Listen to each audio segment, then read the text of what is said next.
Ladies and gentlemen, welcome back to the other side of the corner and welcome to yet another edition of your Chelsea latest news.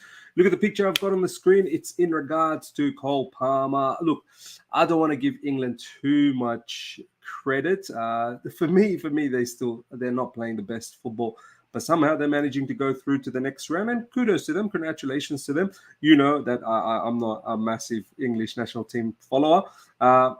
But what I do want to talk about is Cole Palmer. So I don't want to go around praising all of those English players. I do want to take the moment to talk a little bit about Cole Palmer because, ladies and gentlemen, for me, Cole Palmer is an absolute game changer for England. 100%. Every time this brother comes off the bench, he is doing something. He is creating something. And not that he created the equalizer for Saka, but his impact, when he comes on, the momentum shifts. All of a sudden, England has a lot of the ball. All of a sudden, England's on the front foot. All of a sudden, it looks like England's going to start taking control. This is not for the first time that has happened, England versus Switzerland. England has done this. Every time Cole Palmer comes off the bench, he looks and he lifts the team to the next level. So, look, we've got ourselves a big-time player, man. I'm not even kidding with Cole Palmer. We have got ourselves a serious level of baller. This guy has the personality. He has the character. He's got that aura about himself. And one thing that I like about Cole Palmer so much more than anything is he's never satisfied. No matter what he achieves, he thrives for more and more and more. And that's what I want to see. I don't want to see our youngsters just feeling satisfied with what they've achieved. Or whatever little things that they've gained from a particular match. This guy scores a hat-trick. He wants to get the 4th, the 5th, the 6th. He doesn't want to stop. He wants to keep getting assists. He wants to keep working hard for the team. Every time the team wins, he keeps saying, we need to improve a lot more. I love that about Cole Palmer. It's crazy how he doesn't start for England.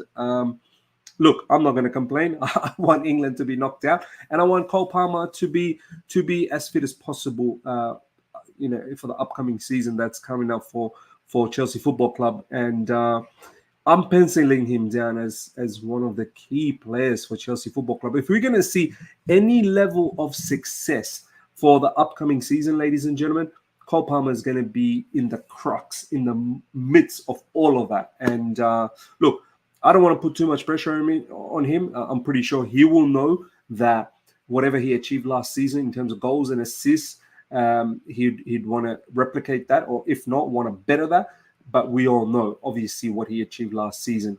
Double-digit goals and assists. I believe he was just behind Erling Haaland in terms of goals. And I think it was he the highest assist maker as well. I'm not sure. Correct me if I'm wrong. So, look, I don't want to put that level of pressure on him to replicate that because that was a crazy season from him last season for Cole Palmer. But he's that type of a player. Honestly, he will push himself to be better and get a lot more this season. And if he does, wow. So, yeah, I wanted to talk a little bit about Cole Palmer. For me, he is he's 100% a game changer. He's the golden boy. He's really the golden boy for Chelsea Football Club. And I'm sure years to come, he'll be the golden boy for England as well. Next up, ladies and gentlemen, Chelsea wants to bring in one more striker, but it is not guaranteed because it will depend on how Christopher Nkunku does in the preseason as a striker under Enzo Maresca.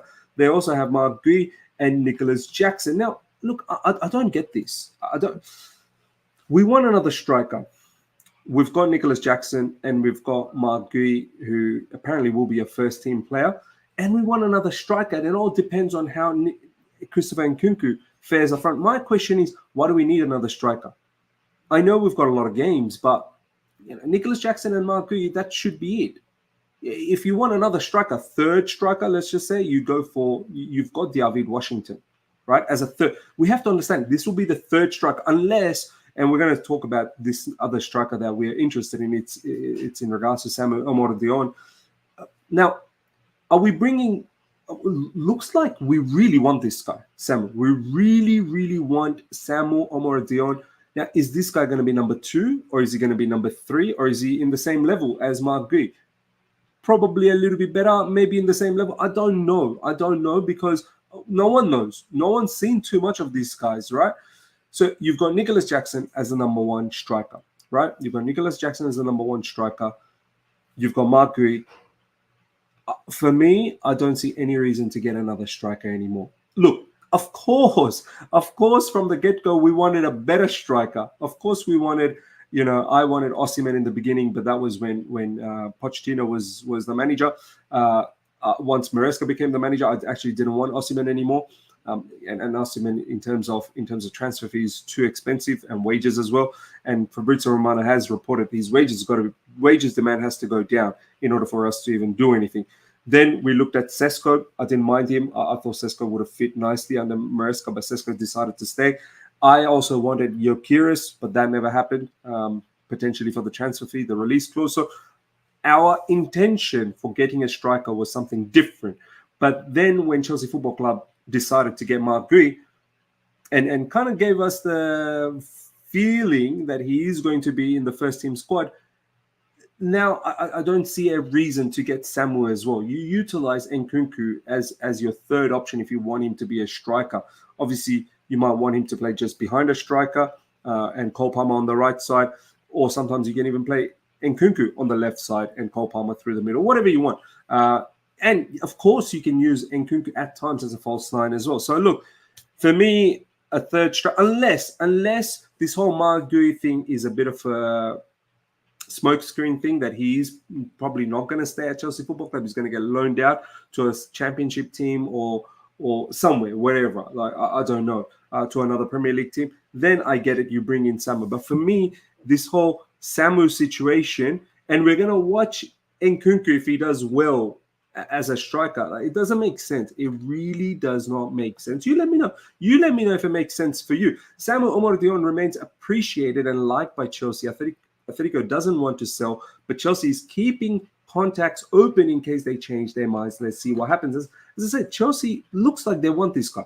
They want this guy, and it's probably going to happen. Chelsea's interest in Semu Omorodion is serious, and they held talks with Atletico Madrid this week. He's seen as having the right profile and the right age. Atletico wants a big fee coming from Osman Rahman.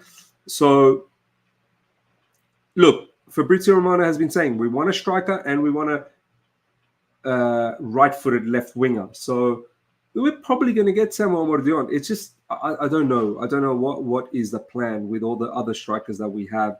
David Dutcher for finalists got to go. Armando Broja's got to go. David Washington most likely needs a loan move. I thought you can keep him as a third choice. Give him those petty minutes in the cup competitions and conference leagues, but maybe better off sending him on a loan and getting him fully developed. No problems. You got Nicolas Jackson up front. I get it. You can have injuries, then you're going to really suffer if you don't have the backup. But Semu, I don't know, man. I don't know. Why can't we go for a qualified striker? Why don't we go for a bona fide striker, someone with a little bit more experience than Semu or Marc Guiu? I guess there's no one out there, is there? I guess there's no one out there. Let me know your thoughts around the whole striker situation. Next up, ladies and gentlemen, the final details are being sorted for Aaron Anselmino to join Chelsea from Boca Juniors. This comes from Fabrizio Romano. So this is going to happen. This young CB will be joining us from Boca Juniors. I need to start watching a lot of these South American matches, man. Need to start watching Boca Juniors as well. Lots of hype about this particular kid. Very good ball playing ability, and from a defensive point of view as well, very, very good. So Anselmino, the word is that he's going to join, and then he's going to be in Boca Juniors till December, and then he's going to come in the January window to Chelsea. Whether he stays at Chelsea or goes out on a loan, we'll have a look. Pape Thiong will finally be able to join his Strasbourg after obtaining his visa. So this is a player for Strasbourg. This is fantastic. Once again, a lot of hype about this player. Strasbourg, look, I'm once again very keen to keep a tab on Strasbourg because a lot of those players will probably intertwine with Chelsea down the track if they do well. This is our sister club. We've seen what Girona has done with Manchester City, sister clubs with Xavi going from Girona to Man City. This is probably what we want to design in the future. Last but not least, ladies and gentlemen, Chelsea are progressing in talks with Atalanta United to sign left-back Caleb Wiley. The plan is to go on loan to Strasbourg. The deal is potentially around 7.8 million, not done yet, but looking optimistic.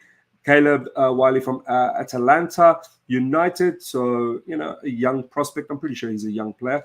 7.8 million, so not that much. Left-back. we're probably setting ourselves up for the future if we ever need more left backs. But he's going to go on loan to Strasbourg. How many players we're going to send on loan to Strasbourg? You can only send 3 maximum. So it's very important, who are those 3 players? If Caleb is one of them, that only leaves 2 more.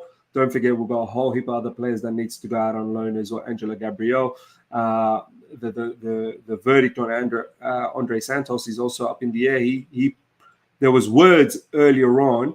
I know in recent times it's been said that he's going to stick around under Enzo Maresca, but there was words earlier on that even Andre Santos potentially could go back to Strasbourg on a loan, but I don't think that's going to happen anymore. So that is the latest, ladies and gentlemen. Let me know if you have any thoughts in regards to Caleb Willie. I don't watch Atalanta United, so I don't know much about Caleb Willie, but if you know much about him, let me know how he is as a left back. So yeah, hope you guys have enjoyed this. Comment in regards to Cole Palmer, comment in regards to our strikers. Smash the like button. If you're here for the first time, subscribe, hit the bell notification to stay in touch with all my content. Until next time, everyone, take care. See ya. Goodbye.